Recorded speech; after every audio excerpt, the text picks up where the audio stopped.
ವೀಕ್ಷಕ ಬಂಧುಗಳಿಗೆ ನಮಸ್ಕಾರ. ನೋಡಿ, ನಿನ್ನೆವರು ಕೂಡ 9 ಗ್ರಹಗಳ ಒಂದು ರತ್ನಗಳ ಬಗ್ಗೆ ಹಲವಾರು ಮಾಹಿತಿಯನ್ನು ಕೊಟ್ಟಿದ್ದೀವಿ. ಈಗ ಈ ಮುಂದಿನ ಮಾಹಿತಿ ಏನಪ್ಪ ಅಂತಂದರೆ, ಭಾಳ ಜನಕ್ಕೆ ಇದೆಲ್ಲ ಕುತೂಹಲ ಆಗಿ ನಾವು ರತ್ನವನ್ನು ಧಾರಣೆ ಮಾಡ್ಕೋಬೇಕಲ್ಲ, ನಮಗೆ ಸೂಟಬಲ್ ಆಗಿದ ರತ್ನವನ್ನು ರಾಶಿ ಪ್ರಕಾರ ಗೊಂದಲ ಇದೆ, ನಕ್ಷತ್ರ ಪ್ರಕಾರ ಹಾಕೊಂಡ ಗೊಂದಲ ಆಗ್ತದೆ, ಅಥವಾ ಡೇಟ್ ಆಫ್ ಬರ್ತ್ ಮೇಲೆ ಹಾಕೊಂಡ್ರೆ ಗೊಂದಲ ಇದೆ, ಅಥವಾ ನಮಗೆ ಏನೂ ಇಲ್ಲವೇ ಇಲ್ಲ. ಆದರೂ ಕೂಡ ನಮ್ಮಲ್ಲಿ ಕೆಲವು ಅಶುಭಕಾರಕಗಳು ಶುಭಕಾರಕಗಳ ಒಂದು ವ್ಯತ್ಯಾಸಗಳನ್ನು ಅಥವಾ ಅವಾಗ ಇರುವಿಕೆಯನ್ನು ತಿಳ್ಕೊಳ್ತಕ್ಕಂಥ ಬಗೆ ಹೇಗೆ ಅನ್ನೋದ್ರ ಬಗ್ಗೆ ಭಾಳಷ್ಟು ಜನಕ್ಕೆ ಗೊಂದಲ ಇದೆ. ಅದಕ್ಕೆ ಇವತ್ತು ವಿಜ್ಞಾನ ಬಹಳ ಅದ್ಭುತವಾಗಿರ್ತಕ್ಕಂಥ ಒಂದು ಯಂತ್ರವನ್ನು ಆವಿಷ್ಕಾರ ಮಾಡಿದೆ. ನಮ್ಮಲ್ಲಿ ಭಾಳಷ್ಟು ಜನ ವಿಜ್ಞಾನಿಗಳು ಈ ವೈದಿಕ ಧರ್ಮದಲ್ಲಿ ಕೆಲಸ ಮಾಡ್ತಾ ಇದ್ದಾರೆ. ಅಲ್ಲಿಗೆ ಆ ವಿಜ್ಞಾನಕ್ಕೆ ಸವಾಲಾಗ್ತಕ್ಕಂಥ ಎಷ್ಟೋ ವಿಚಾರಗಳು ಸಾಲ್ವ್ ಆಗದಿದ್ರೂ ಕೂಡ ಈ ಅಸ್ಟ್ರಾಲಜಿ ಅಂದರೆ ಜ್ಯೋತಿಷ್ಯಕ್ಕೂ ಮತ್ತು ಈ ವಿಜ್ಞಾನಕ್ಕೂ ಒಂದು ಅವಿನಾಭಾವ ಸಂಬಂಧ ಇರೋದ್ರಿಂದ ಜ್ಯೋತಿಷ್ಯದಲ್ಲಿ ಉತ್ಪತ್ತಿ ಆಗ್ತಕ್ಕಂಥ ಜ್ಞಾನ ವಿಜ್ಞಾನದಲ್ಲಿ ಸಂಶೋಧನೆಯನ್ನು ಒಳಪಟ್ಟಿರೋದ್ರಿಂದ ಅಥವಾ ಸಂಶೋಧನಾತ್ಮಕವಾಗಿ ಒಂದು ಅದ್ಭುತವೇ ಆವಿಷ್ಕಾರ ಆಗಿರೋದ್ರಿಂದ ಆ ವಿಜ್ಞಾನವನ್ನು ಬಳಸ್ಕೊಂಡು ನಾವು ಮತ್ತೆ ಜ್ಯೋತಿಷಾಸ್ತ್ರದಲ್ಲಿರ್ತಕ್ಕಂತಹ ಎಲ್ಲ ರೀತಿಯಾಗಿರ್ತಕ್ಕಂಥ ಗೊಂದಲಗಳಿಗೆ ತೆರೆ ಎಳಿಬೋದು. ಅಂಥ ಒಂದು ಅವಕಾಶವನ್ನು ಭಗವಂತ ನಮಗೆ ಕೊಟ್ಟಿದ್ದಾನೆ ಅಂತಂದರೆ, ನಾವೆಷ್ಟು ಬುದ್ಧಿವಂತರು, ನಾವೆಷ್ಟು ವಿದ್ಯಾವಂತರು, ನಾವು ಎಲ್ಲ ರೀತಿಯಾದ ಲೆಕ್ಕಾಚಾರನೂ ಕೂಡ ಮಾಡ್ಕೊಂಡಾಗ ಅಲ್ಲಿ ಭಗವಂತನ ಲೆಕ್ಕಾಚಾರ ಏನಿದೆ ಅನ್ನೋದ್ರ ಬಗ್ಗೆ ತಿಳ್ಕೊಳ್ತಕ್ಕಂತಹ ಕಾರಣ ನಮ್ಮ ಕೈಯಲ್ಲಿದೆ ಅಂತಂದರೆ ಅದು ಬಹಳ ಬಹಳ ಅದ್ಭುತನೇ ಆಗಿರುತ್ತೆ. ಏನಪ್ಪ ಅಂಥದ್ದು, ಏನದು ಅಂತಕ್ಕಂಥ ಒಂದು ಗೊಂದಲ ನಿಮಗಿರ್ಬೋದು, ಅದನ್ನ ತಿಳಿಸ್ಕೊಡ್ತೀನಿ. ಆದರೆ ಮೊದಲು ಏನಪ್ಪ ಅಂತಂದರೆ, ಇವತ್ತು ನಾವು ಹಲವಾರು ಬಗೆಗಳಲ್ಲಿ ರತ್ನವನ್ನು ಧಾರಣೆ ಮಾಡಿಕೊಂಡ್ರೆ ತುಂಬ ಚೆನ್ನಾಗಿರುತ್ತೆ ಅನ್ನೋದ್ರ ಬಗ್ಗೆ ಭಾಳಷ್ಟು ವಿವರವನ್ನು ಕೊಟ್ಟಿದ್ದೀವಿ.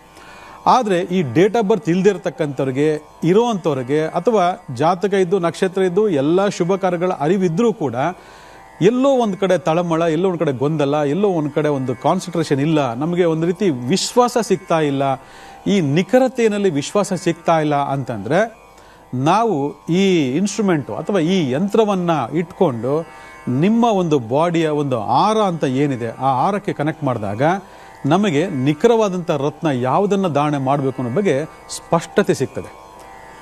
ಹೌದಾ, ಇದು ಸಾಧ್ಯನಾ ಅಂತ ಭಾಳ ಜನ ಕೇಳ್ಬೋದು.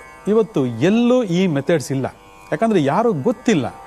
ಈಗ ಜ್ಯೋತಿಷ್ ಶಾಸ್ತ್ರ ಅಂತಂದರೆ ಅದೇ ಹಳೆ ಆಲದ ಮರ ಅನ್ಕೊಂಡ್ಬಿಟ್ಟಿರ್ತಾರೆ. ಅದೇ ಆಲದ ಮರದಲ್ಲಿ ಭಾಳಷ್ಟು ಚಿಗುರುಗಳು, ಹೊಸ ಹೊಸ ಆವಿಷ್ಕಾರಗಳು ನಡೀತಾ ಇದೆ ಅನ್ನೋ ಬಗ್ಗೆ ಎಷ್ಟೋ ಜನ ಗೊತ್ತಿಲ್ಲ. ಆದರೆ ಎಷ್ಟು ಜನ ಅಳವಡಿಸ್ಕೊಂಡಿಲ್ಲ ಗೊತ್ತಿಲ್ಲ ನಮಗೆ. ಆದರೆ ನಾವು ಮಾತ್ರ ಅದರಲ್ಲಿ ನಿರಂತರವಾದ ಸಂಶೋಧನೆಯಲ್ಲಿ ಇದ್ದೇ ಇರ್ತೀವಿ. ಯಾಕಂದರೆ ವಿಜ್ಞಾನ ಏನು ಹೇಳುತ್ತೆ ಅದನ್ನು ಜ್ಯೋತಿಷಾಸ್ತ್ರ ಒಪ್ಕೋಬೇಕು, ಜ್ಯೋತಿಷ ಇರ್ತಕ್ಕಂಥ ಜ್ಞಾನ ಏನಿದೆ ಅದು ವಿಜ್ಞಾನ ಒಪ್ಕೊಳ್ಳೇಬೇಕು. ಯಾಕಂದರೆ ಆವಿಷ್ಕಾರಗಳು ಸಂಶೋಧನಾತ್ಮಕವಾಗಿ ಆದಾಗ ಅಲ್ಲೊಂದು ನಿಖರತೆ ಸ್ಪಷ್ಟತೆ ನಮ್ಗೆ ಗೊತ್ತಾದಾಗ ಅದ್ರಲ್ಲಿ ನಮಗೆ ವಿಶ್ವಾಸ ಮೂಡ್ತದೆ. ನಮಗೆ ವಿಶ್ವಾಸ, ಆತ್ಮವಿಶ್ವಾಸ ಮೂಡಿದ್ರೆ ಸಾಕು ನಮಗೆ. ಎಸ್, ಕರೆಕ್ಟ್, ಇದು ಕರೆಕ್ಟಾಗಿದೆ, ಇದು ನೀವು ಹೇಳ್ತಿರೋದು ಕರೆಕ್ಟ್ ಅಂತ ಹೇಳಿದ್ರೆ ಅದು ಕರೆಕ್ಟ್. ಅದ್ರಲ್ಲಿ ಯಾವುದೇ ರೀತಿಯಾದಂಥ ಗೊಂದಲಕ್ಕೆ ಅವಕಾಶ ಇರೋದಿಲ್ಲ. ಆದರೆ ಇಲ್ಲಿ ಈ ಒಂದು ವಿಜ್ಞಾನವನ್ನು ಅಳವಡಿಸ್ಕೊಂಡು ತಯಾರು ಮಾಡಿರ್ತಕ್ಕಂತಹ ಆ ಒಂದು ಯಂತ್ರದಿಂದ ನಾವು ನಮ್ಮ ದೇಹಕ್ಕೆ ಒಳಪಡ್ತಕ್ಕಂತಹ ಅಥವಾ ನಮ್ಮ ದೇಹಕ್ಕೆ ಹೊಂದಾಣಿಕೆ ಆಗ್ತಕ್ಕಂತಹ ರತ್ನವನ್ನು ನಾವು ಧಾರಣೆ ಮಾಡ್ಕೋಬೇಕು ಅಂತ ಅಂದಾಗ ಅಲ್ಲಿ ಯಾವ ರೀತಿ ಕೆಲಸ ಮಾಡುತ್ತೆ ಅನ್ನೋದ್ರ ಬಗ್ಗೆ ಒಂದು ಸ್ಪಷ್ಟತೆ ತಿಳ್ಕೋಬೇಕು. ಇವತ್ತು ಇಡೀ ನವಗ್ರಹಗಳು, 27 ನಕ್ಷತ್ರಗಳು, 12 ರಾಶಿಗಳು ಮತ್ತು ಪಂಚಭೂತಗಳು, ಇವುಗಳ ತತ್ವದ ಆಧಾರದಲ್ಲಿ ಈ ದೇಹ ಮಾಡಲ್ಪಟ್ಟಿದೆ. ಇದು ಎಲ್ಲರೂ ಗೊತ್ತಿರ್ತಕ್ಕಂಥ ವಿಚಾರ. ಅಲ್ಲಿಗೆ ಈ ತತ್ವಗಳಲ್ಲಿ ಈ ದೇಹ ರೂಪಿಸಲ್ಪಟ್ಟಿದೆ ಅಥವಾ ಜನ್ಮ ತಾಳಿದೆ ಅಂತಂದಾಗ ಅದಕ್ಕೆ ಸಂಬಂಧಪಟ್ಟಂತಹ ಬಹಳ ಮುಖ್ಯವಾದ ಲೆಕ್ಕಾಚಾರ ಒಂದೇ ಅಂತಂದರೆ ಪಂಚಭೂತ ತತ್ವಗಳು ಮತ್ತು ನಮ್ಮ ದೇಹ ಇರತಕ್ಕಂತಹ ಸಹಸ್ರಾರು ಚಕ್ರಗಳು. ಅಲ್ಲಿಗೆ ಆ ಚಕ್ರ 7 ಚಕ್ರಗಳು ಏನಿದೆ, ಮೂಲಾಧಾರ ಚಕ್ರದಿಂದ ಸಹಸ್ರ ಚಕ್ರ ಏನಿದೆ, ಆ 7 ಚಕ್ರಗಳೇ ವಿಧವಾದಂತಹ 9 ಗ್ರಹಗಳ ಒಂದು ಸ್ಪಷ್ಟತೆಯನ್ನು ಕೊಡುತ್ತೆ ಅಂತಂದರೆ ಅದು ಇಲ್ಲಿವರೆಗೂ ನಾವು ಭಾಳಷ್ಟು ಕಾರ್ಯಕ್ರಮ ಬಗ್ಗೆ ಅದ್ರ ಬಗ್ಗೆ ನಿಮಗೆ ಮಾಹಿತಿನ ಕೊಟ್ಟಿದ್ದೀವಿ. ಭಾಳ ಜನ ಅರ್ಥಕೊಂಡಿದ್ದೀರಾ. ಹೌದು, 7 ಚಕ್ರಗಳು, ಸಪ್ತ ಚಕ್ರಗಳಿಗೂ ಕೂಡ ನವಗ್ರಹಗಳು ಕೂಡ ಒಂದು ಅವಿನಾಭಾವ ಸಂಬಂಧ ಇದೆ. ದೇಹದಲ್ಲಿರ್ತಕ್ಕಂಥ ಯಾವುದೇ ಒಂದು ಚಕ್ರ ನಿಮಗೆ ನೆಗೆಟಿವ್ ಆದಾಗ ಅಥವಾ ಲಾಕ್ ಆದಾಗ ಆ ಸಂಬಂಧಪಟ್ಟಂತಹ ಗ್ರಹ ಏನಾಗುತ್ತೆ ನಮಗೆ ತಾತ್ಕಾಲಿಕವಾಗಿ ಸ್ತಂಭಿಸಲ್ಪಡುತ್ತದೆ ಅಥವಾ ಅದು ನಿಷೇಧಿಸಲ್ಪಡುತ್ತದೆ ಅಥವಾ ಅದರಿಂದ ಬರ್ತಕ್ಕಂಥ ಎನರ್ಜಿಯಿಂದ ನಾವು ವಂಚಿತರಾಗ್ತೀವಿ, ಆ ಒಂದು ಶಕ್ತಿ ನಮ್ಮಲ್ಲಿ ಇರೋಲ್ಲ ಅನ್ನೋದ್ರ ಬಗ್ಗೆ ಈಗಾಗಲೇ ಸಾಬೀತಾಗೋಗಿದೆ.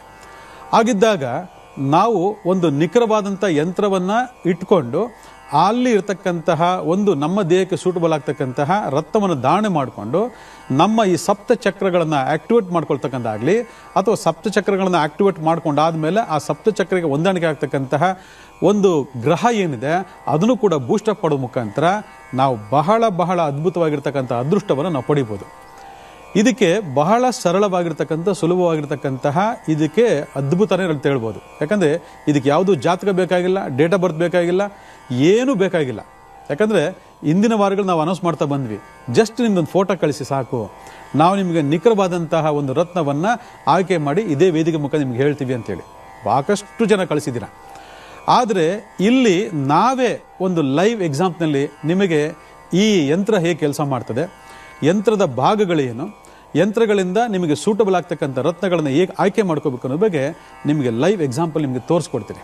ಅದು ವಿಶೇಷವಾಗಿ 9 ರತ್ನಗಳು ಏನಿದೆ, ಆ 9 ರತ್ನಗಳಲ್ಲಿ ವಿಶೇಷವಾಗಿ ಯಾವ ರತ್ನ ನಮಗೆ ಸೂಟಬಲ್ ಆಗುತ್ತೆ ಅನ್ನೋದನ್ನು ಯಾವ ರೀತಿ ಆಯ್ಕೆ ಮಾಡ್ಕೋಬೇಕು ಅನ್ನೋದ್ರ ಬಗ್ಗೆ ನಮಗೆ ಬಹಳ ಸ್ಪಷ್ಟವಾದಂಥ ಮಾಹಿತಿ ಕೊಡ್ತೀನಿ, ನೋಡ್ತಾ ಇದೆ.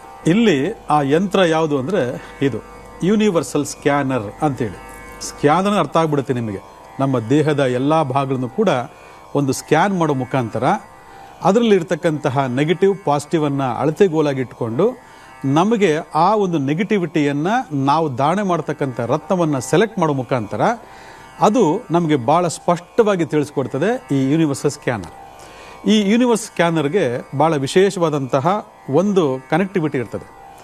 ಈ ಕನೆಕ್ಟಿವಿಟಿಯನ್ನು ಯಾರು ರತ್ನವನ್ನು ಆಯ್ಕೆ ಮಾಡ್ಕೊಳ್ಬೇಕು, ರತ್ನಧಾರಕರು ಯಾರಿದ್ದಾರೆ ಅವರು ಇದನ್ನು ಕೈಯಲ್ಲಿ ಹಿಡ್ಕೊಂಡು ಒಂದು ಭಾಗದಲ್ಲಿ ಕೈಯಲ್ಲಿ ಹಿಡ್ಕೊಂಡು ಇನ್ನೊಂದು ಭಾಗದಲ್ಲಿ ನಾವೇನು ಮಾಡಬೇಕು, ಈ ಯಂತ್ರಕ್ಕೆ ಬೇಕಾದಂತಹ ಒಂದು ಸ್ಯಾಂಪಲ್. ಆ ಸ್ಯಾಂಪಲ್ ಯಾವುದು ಅಂತಂದರೆ ಪಾಸಿಟಿವ್ ಎನರ್ಜಿ. ಅಂದರೆ ನಾವು ಧಾರಣೆ ಮಾಡ್ಕೊಳ್ತಕ್ಕಂತಹ ರತ್ನ ಯಾವಾಗಲೂ ನಮಗೆ ಪಾಸಿಟಿವ್ ಆಗಿರಬೇಕು, ನೆಗೆಟಿವ್ ಆಗಿರಬಾರ್ದು. ನೆನ್ಪಿಟ್ಕೊಳ್ಳಿ, ನೆಗೆಟಿವ್ ಆಗಿದೆಯೋ ಅಂದ್ರೂ ಕೂಡ ನಾವು ಕಂಡುಹಿಡಿಬೋದು. ಈಗ ಭಾಳಷ್ಟು ಜನ ಭಾಳಷ್ಟು ರತ್ನಗಳನ್ನ ಧಾರಣೆ ಮಾಡ್ಕೋತೀರಿ, ಬಟ್ ನಿಮ್ಗೆ ಗೊತ್ತೇ ಇರಲ್ಲ ಅದು ನನಗೆ ಪಾಸಿಟಿವ್ ಆಗಿದೆಯಾ ನೆಗೆಟಿವ್ ಆಗಿದೆಯಾ ಅಂತೇಳಿ. ಯಾರೋ ಹೇಳಿದ್ರು ರಾಶಿ ಕಲ್ಲು ಹಾಕು ಅಂತ ಹೇಳಿದ್ರು ಹಾಕೊಂಡ್ಬಿಟ್ಟೆ, ಯಾವುದೋ ನಕ್ಷತ್ರಕ್ಕೆ ಹಾಕೊಳ್ಳಿ ಅಂತ ಹೇಳಿದ್ರೆ ಹಾಕೊಂಡ್ಬಿಟ್ಟೆ, ಅಥವಾ ಯಾವುದೋ ಒಂದು ದಶಕಾಲ ಬರ್ತಾ ಇದೆ ಈ ದಶಗೆ ಹಾಕೊಳ್ಳಿ ಅಂತ ಹೇಳಿದ್ರೆ ಹಾಕೊಂಡ್ಬಿಟ್ಟೆ. ಬಟ್ ಅದು ನಿಮಗೆ ಪಾಸಿಟಿವ್ ಕೆಲಸ ಮಾಡ್ತಿದ್ಯಾ ನೆಗೆಟಿವ್ ಕೆಲಸ ಮಾಡ್ತಿದ್ಯಾ ನಿಮಗೆ ಖಂಡಿತ ಗೊತ್ತಿಲ್ಲ. ಯಾಕಂದರೆ ಅದನ್ನು ಅಳತೆಗೋಲಾಗಿ ಮಾಡ್ತಕ್ಕಂಥ ಯಾವುದೇ ಮಾನದಂಡಗಳು ನಮ್ಮಲ್ಲಿ ಇಲ್ಲ.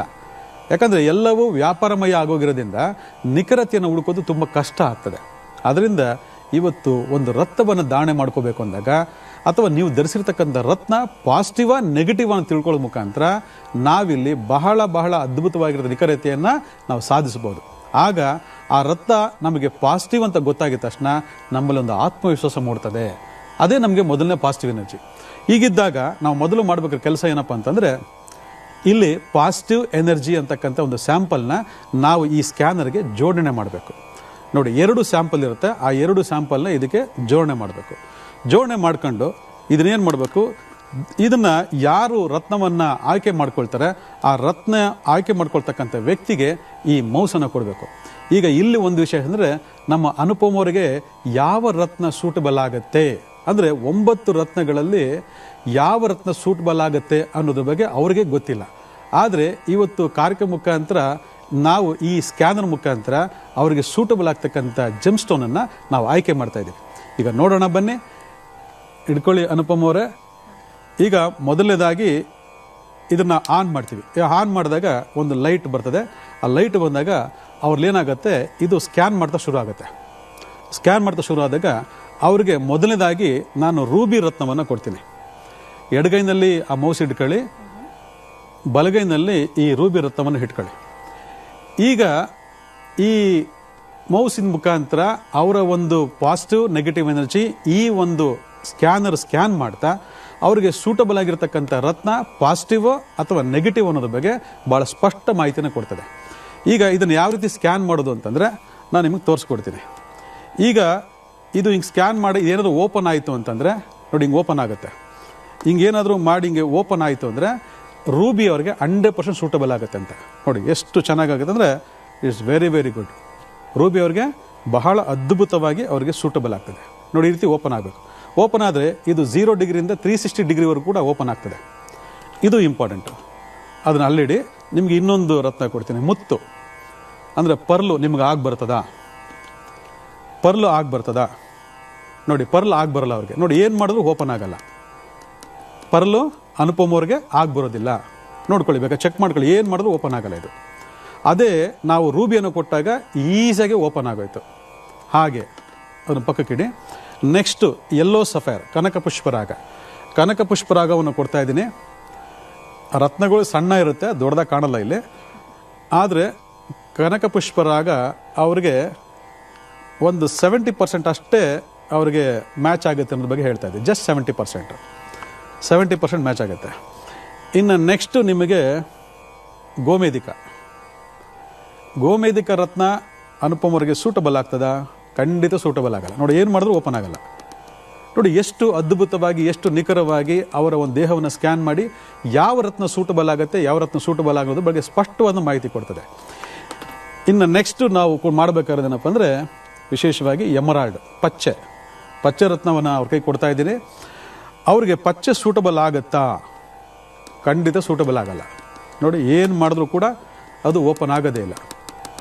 ಏನು ಮಾಡಿದ್ರು ಖಂಡಿತ ಓಪನ್ ಆಗೋದು. ಇದು ಓಪನ್ ಆಯಿತು ಅಂದರೆ ಅವ್ರಿಗೆ ಆ ಪಚ್ಚೆ ರತ್ನ ಸೂಟಬಲ್ ಆಗುತ್ತೆ ಅಂತ. ನೆಕ್ಸ್ಟು ಅವ್ರಿಗೆ ವಜ್ರವನ್ನು ಕೊಡ್ತಾ ಇದ್ದೀನಿ. ವಜ್ರ ಅವ್ರಿಗೆ ಸೂಟಬಲ್ ಆಗ್ತದಾ ನೋಡೋಣ. ನೋಡಿ, ವಜ್ರ ಅವ್ರಿಗೆ ಯಾವುದೇ ಕಾರಣಕ್ಕೂ ಸೂಟಬಲ್ ಆಗಲ್ಲ. ಯಾಕೆ ಸೂಟಬಲ್ ಆಗಲ್ಲ? ಸೂರ್ಯ ಅವ್ರಿಗೆ ಅತ್ಯಂತ ಪಾಸಿಟಿವ್ ಆಗಿದ್ದಾನೆ. ಸೂರ್ಯ ಪಾಸಿಟಿವ್ ಆಗಿದ್ದಾಗ ಶುಕ್ರ ಏನಾಗ್ತಾನೆ? ಅಸ್ತಂಗತ ಆಗಿಬಿಡ್ತಾನೆ, ಶುಕ್ರ ನೀಚನಾಗ್ಬಿಡ್ತಾನೆ. ನೋಡಿ, ಏನು ಮಾಡಿದ್ರು ಓಪನ್ ಆಗಲ್ಲ. ಇನ್ನು ನೆಕ್ಸ್ಟು ಅವ್ರಿಗೆ ಯಾವ್ದು ಕೊಡಬೇಕು? ಕ್ಯಾಟ್ಸ್ ಐ ಕೊಡಬೇಕು. 7ನೇ ನಂಬರ್ ಕ್ಯಾಟ್ಸ್ ಐ ಅಂದರೆ 7, ಕೇತುಗ್ರಹ ರತ್ನವಾಗಿರ್ತಕ್ಕಂತಹ ವೈಡೂರ್ಯ ಅವ್ರಿಗೆ ಸೂಟಬಲ್ ಆಗ್ತದಾ? ಖಂಡಿತ ಇಲ್ಲ. ನೋಡಿ, ಏನು ಮಾಡಿದ್ರು ಓಪನ್ ಆಗೋದಿಲ್ಲ, ಸೂಟಬಲ್ ಆಗೋದಿಲ್ಲ. ಆಯಿತಾ? ನೆಕ್ಸ್ಟು ಅವ್ರಿಗೆ ನೀಲವನ್ನು ಕೊಡ್ತೀನಿ. ನೀಲವನ್ನು ಕೊಟ್ಟಾಗ ನೀಲ ಸೂಟಬಲ್ ಆಗ್ತದಾ? ಖಂಡಿತ ಸೂಟಬಲ್ ಆಗಲ್ಲ. ನೋಡಿ, ಎಷ್ಟು ಜನ ಶನಿ ದಶೆ 7.5 ಬಂದಾಗ ನೀಲ ಹಾಕೊಂಡ್ಬಿಡ್ತೀರಾ. ಇದು ನಿಮಗೆ ಸೂಟಬಲ್ ಆಗಿಲ್ಲ ಅಂದಾಗ ಆ ನೀಲ ರತ್ನವೇ ನಿಮಗೆ ಉಲ್ಟಾ ಹೊಡೆಯಕ್ಕೆ ಶುರು ಆಗುತ್ತೆ. ಅದರಿಂದ ಭಾಳಷ್ಟು ತೊಂದರೆಗಳನ್ನ ಫೇಸ್ ಮಾಡ್ತೀರಾ. ನೋಡಿ, ಈಗ ಅವ್ರು ಏನೇ ಮಾಡಿದ್ರು ಕೂಡ ನೀಲ ಸೂಟಬಲ್ ಆಗಲ್ಲ. ಇನ್ನು ಕೊನೆಯ ರತ್ನವಾಗಿರ್ತಕ್ಕಂತಹ ಅವಳ, ನೆನ್ನೆ ಕೂಡ ಕಾರ್ಯಕ್ರಮ ನಿಮ್ಗೆ ಹೇಳ್ಕೊಟ್ವಿ. ಅವಳ ಯಾರಿಗೆ ಸೂಟಬಲ್ ಆಗುತ್ತೆ ಅಂತೇಳಿ ಈಗ ಹವಳವನ್ನು ಕೊಡ್ತಾ ಇದ್ದೀನಿ. ಹವಳ ಏನಾದರೂ ಅವ್ರಿಗೆ ಸೂಟಬಲ್ ಆಯಿತು ಅಂತಂದರೆ ಇದು ಸ್ಕ್ಯಾನರು ಓಪನ್ ಆಗಬೇಕು. ನೋಡಿ, ಖಂಡಿತ ಇಲ್ಲ. ಏನು ಮಾಡಿದ್ರು ಅವ್ರಿಗೆ ಓಪನ್ ಆಗೋದಿಲ್ಲ. ಇದು ಒಂದಾಯಿತು.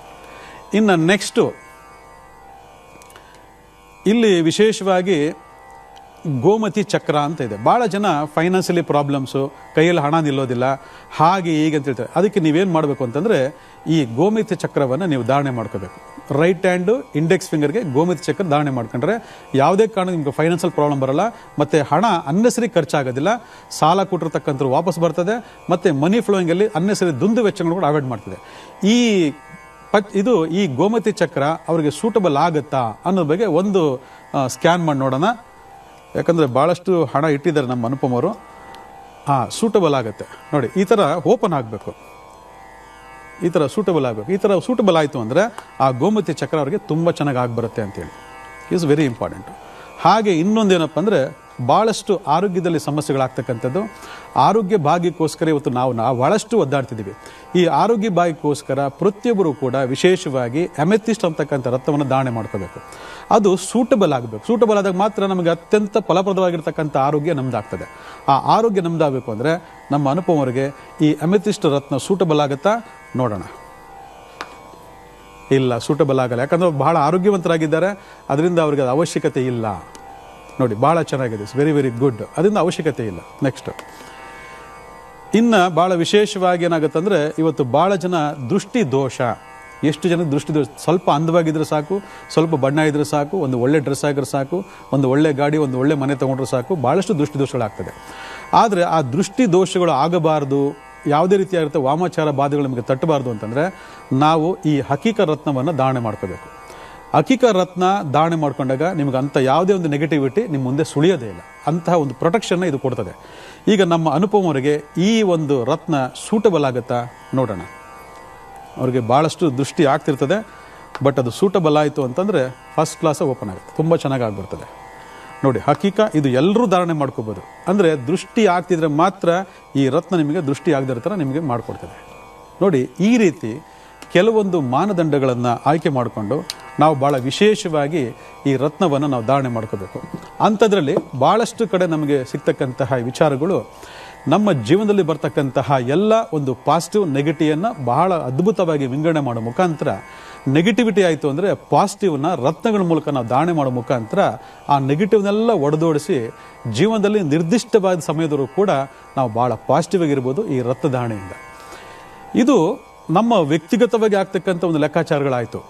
ಅದೇ ರೀತಿ ಭಾಳ ವಿಶೇಷವಾಗಿ ಒಂದು ಎನ್ವೈರನ್ಮೆಂಟ್ ಅಂದರೆ ನಮ್ಮ ಪರಿಸರದಲ್ಲಿ ಆಗ್ತಕ್ಕಂತಹ ಹಲವಾರು ನೆಗೆಟಿವಿಟಿ ಅಂತಕ್ಕಂಥದ್ದು ನಾವು ನಮ್ಮ ಜೀವಿತಾವಧಿಯಲ್ಲಿ ನಾವು ಹಲವಾರು ಸಲ ನೋಡ್ತಾ ಇರ್ತೀವಿ.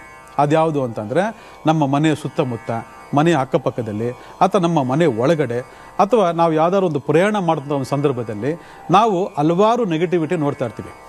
ಈ ನೆಗೆಟಿವಿಟಿ ಎಷ್ಟು ಪವರ್ಫುಲ್ ಆಗಿರುತ್ತೆ ಅಂತಂದರೆ ತುಂಬ ಆರೋಗ್ಯವಾಗಿರ್ತಕ್ಕಂತಹ ಹಲವಾರು ಜನ ಇದ್ದಕ್ಕಿದ್ದಂತೆ ಕೆಲವು ಸಂದರ್ಭಾನುಸಾರ ಏನಾಗ್ತದೆ ಅಂದರೆ ಅವರಲ್ಲಿ ಆರೋಗ್ಯ ಬಾಧೆಗಳು ಕಾಣಿಸ್ಕೊಳ್ತದೆ.